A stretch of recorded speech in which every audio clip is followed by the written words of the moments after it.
नमस्ते दोस्तों, आप सभी का स्वागत है। दोस्तों, आज के इस वीडियो में हम मध्य प्रदेश साहित्य और उनकी रचनाओं के बारे में पढ़ेंगे। ये आपको आने वाली एग्ज़ाम MPPSC में उपयोगी होगा।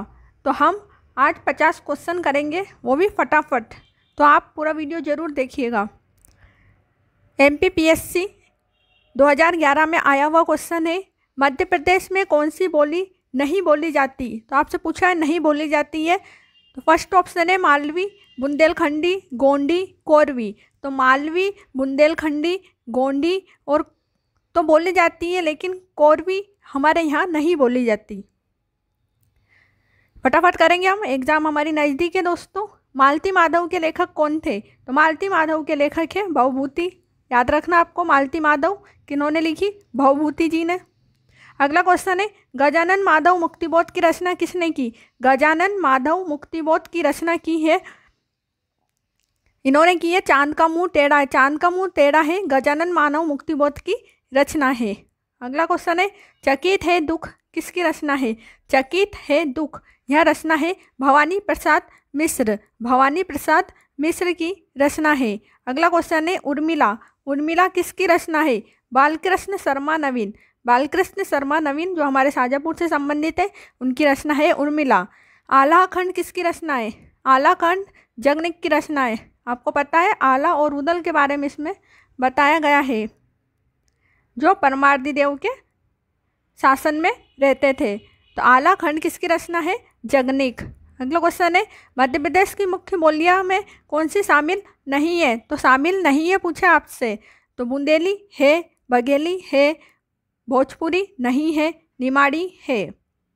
MPPSC 2014 में एक क्वेश्चन पूछा गया था। अगला क्वेश्चन है, निम्न में से किस जिले में ब्रज भाषा नहीं बोली जाती। तो आपसे पूछा है नहीं बोली जाती ब्रज भाषा, तो है टीकमगढ़ में नहीं बोली जाती। बाकी भिंड, मुरैना, ग्वालियर जो आपके यूपी की बाउंड्री से टच होते हैं, यहाँ पर भिंड भाषा, यहाँ पर ब्रज भाषा बोली जाती है। अगला क्वेश्चन है, मध्य प्रदेश में सर्वाधिक बोली जाने वाली बोली कौन सी। सबसे अधिक कौन सी बोली बोली जाती है मध्य प्रदेश में। तो इसका सही ऑप्शन होगा बुंदेलखंडी। कौन सी बोली जाती है, बुंदेलखंडी। अगला क्वेश्चन है, किस जिले में बघेली भाषा नहीं बोली जाती। यहाँ भी आपसे पूछा है नहीं बोली जाती है, तो नहीं बोली जाती है बघेली भाषा। कहाँ पर नहीं बोली जाती, तो यहाँ भी टीकमगढ़ में नहीं बोली जाती। तो ब्रज और ब्रज भाषा भी, ब्रज भाषा तो हमने देख लिया कि कहाँ पे बोली जाती है। अब बघेली रीवा, सतना, सीधी में बोली जाती है, और लेकिन टीकमगढ़ में नहीं बोली जाती। रानी नागफनी की कहानी किसकी रचना है। तो रानी नागफनी की कहानी लिखी थी किन्होंने, पंडित हरिशंकर परसाई जी की रचना है रानी नागफनी की कहानी। छत्रसाल दशक। छत्रसाल दशक किसकी रचना है। तो यहाँ है कवि भूषण। कवि भूषण की रचना है छत्रसाल। अगला क्वेश्चन है, निम्नलिखित में से कौन सी रचना भवभूति की नहीं है। भवभूति जी की रचना कौन सी नहीं है। तो कादम्बरी नहीं है। बाकी उत्तर रामचरित है, मालती माधव है, महावीर चरित है, लेकिन कादम्बरी इनकी रचना नहीं है। अगला क्वेश्चन है, कौन सी रचना पद्माकर की नहीं है। तो पद्माकर की रचना कौन सी नहीं है, शिवा बावनी। शिवा बावनी इनकी रचना नहीं है। बाकी प्रबोध पचासा है, हितोपदेश है, जगत विनोद भी है, शिवा बावनी इनकी रचना नहीं है।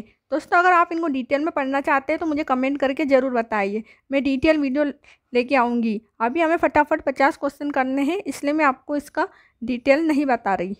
आगे अगला क्वेश्चन है, राज्य की मुख्य बोलियां में कौन सी शामिल नहीं है। तो मुख्य बोली में शामिल नहीं है बुंदेली, बघेली, संथाली, निमाड़ी। तो संथाली नहीं है, क्योंकि संथाली हमारे यहाँ नहीं बोली जाती, ये झारखंड की तरफ बोली जाती है। हितोपदेश किसकी प्रसिद्ध रचना है।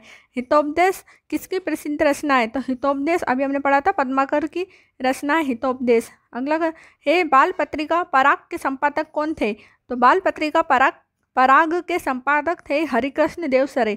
दोस्तों, MPPSC की यूनिट फर्स्ट में आपको मध्य प्रदेश साहित्य और उनकी रचनाओं के बारे में पढ़ना है, तो ये टॉपिक आपके लिए उपयोगी होगा। यूनिट फर्स्ट में आपको दे रखा है। तो बाल पत्रिका पराग के संपादक कौन थे। तो बाल पत्रिका है पराग, तो इसके संपादक थे हरिकृष्ण देवसरे।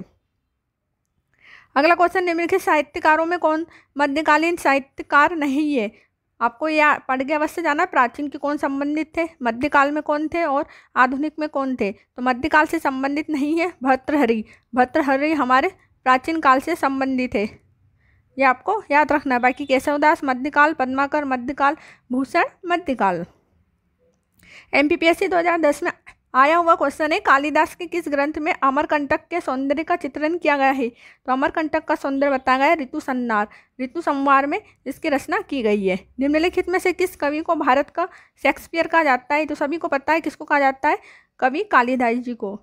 अगला क्वेश्चन है, पद्माकर ने अलीजा प्रकाश ग्रंथ की रचना किसके दरबार में की थी? तो अलीजा प्रकाश एक ग्रंथ है जिसकी रचना पद्माकर ने की थी, तो किन के दरबार में की थी? दौलतराव सिंधिया। आपका सही ऑप्शन हो जाएगा दौलतराव सिंधिया। अगला क्वेश्चन है, कालिदास के किस ग्रंथ में शिव पार्वती विवाह की कथा का वर्णन है? शिव पार्वती विवाह, तो रघुवंशम, कुमार संभवम, मेघदूत, विक्रमोर्वशीयम। तो कुमार संभव में शिव पार्वती जी की कथा का वर्णन हमें मिलता है। अगला है, सतकाई किसकी प्रसिद्ध रचना? सतकाई, सतकाई भर्तृहरि की प्रसिद्ध रचना है। भर्तृहरि की आपको याद रखना है। निम्नलिखित साहित्यकारों में से रीति काव्य का प्रवर्तक किसे माना जाता है? तो रीति काव्य का प्रवर्तक माना जाता है कवि केशवदास जी को। निम्नलिखित में से भवभूति की रचना कौन सी है? तो भवभूति की रचना है महावीर चरित्र भी है, मालती माधव, उत्तर रामचरित, ये सभी, तो ये सभी इसमें हो जाएगा। केशवदास ने रसिक प्रिया किसकी प्रेरणा से लिखी? तो रसिक प्रिया इन्होंने लिखी है किन्होंने? केशवदास जी ने। तो लेकिन प्रेरणा इसमें किसकी मिली उनको? इंद्रजीत की। तो इंद्रजीत की प्रेरणा से रसिक प्रिया लिखी गई। आगे संत सिंगा जी किस क्षेत्र के निवासी थे? संत सिंगा जी बहुत फेमस है और यहाँ कहाँ के निवासी थे? MPPSC 2016 में पूछा गया क्वेश्चन है, तो ये निमाड़ के निवासी थे, आपको याद रखना है। किस बाल साहित्यकार का जन्म सतना जिले में हुआ था? तो ये बाल साहित्यकार थे, इनका जन्म सतना में हुआ था। इनका नाम है हरिकृष्ण देवसर, हरिकृष्ण देवसर। संत सिंगा जी किसके समकालीन माने जाते हैं? तो संत सिंगा जी किसके समकालीन माने जाते हैं?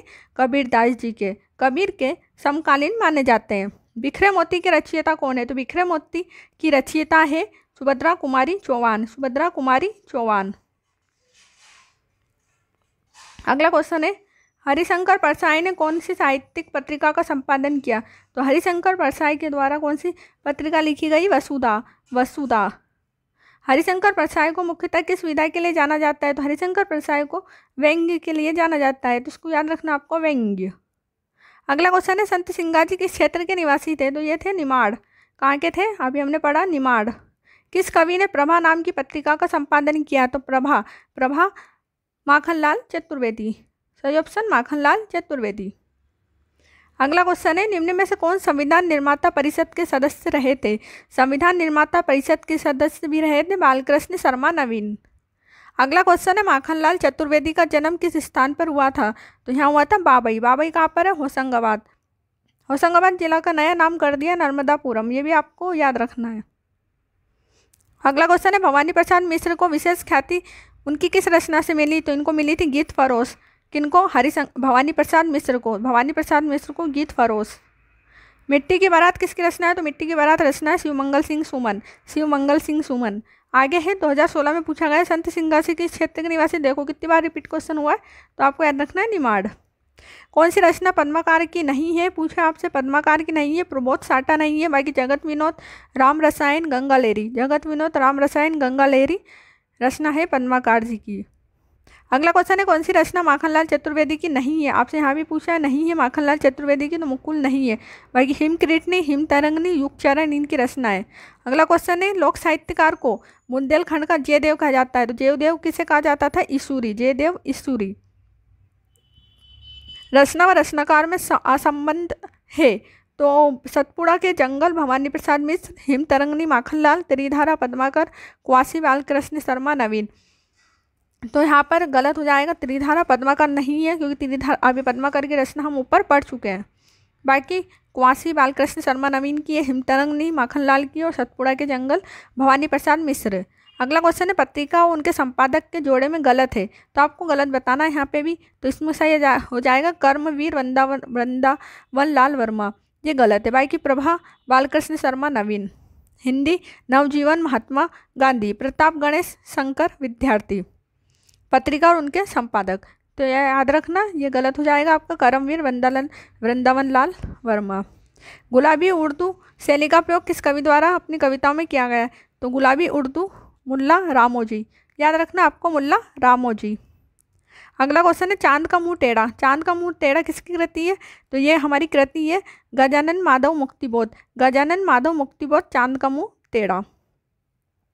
अगला क्वेश्चन हो जाएगा निम्नलिखित में से कौन अर्थ मागधी अपभ्रंश से जन्मी पूर्वी हिंदी की बोली है? अर्थ मागधी अपभ्रंश से जन्मी पूर्वी हिंदी की बोली है, तो ये है बघेलखंडी, जो कहाँ से निकली है? अर्ध मागधी अपभ्रंश से।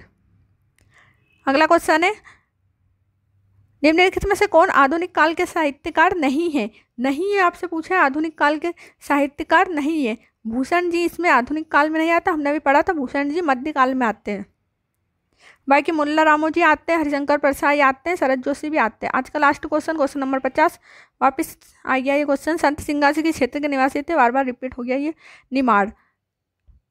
दोस्तों आपको ये वीडियो कैसा लगा? अगर ये वीडियो आपको अच्छा लगा तो इसे लाइक शेयर और सब्सक्राइब जरूर करें और अपनी तैयारी को बेहतर करें। धन्यवाद।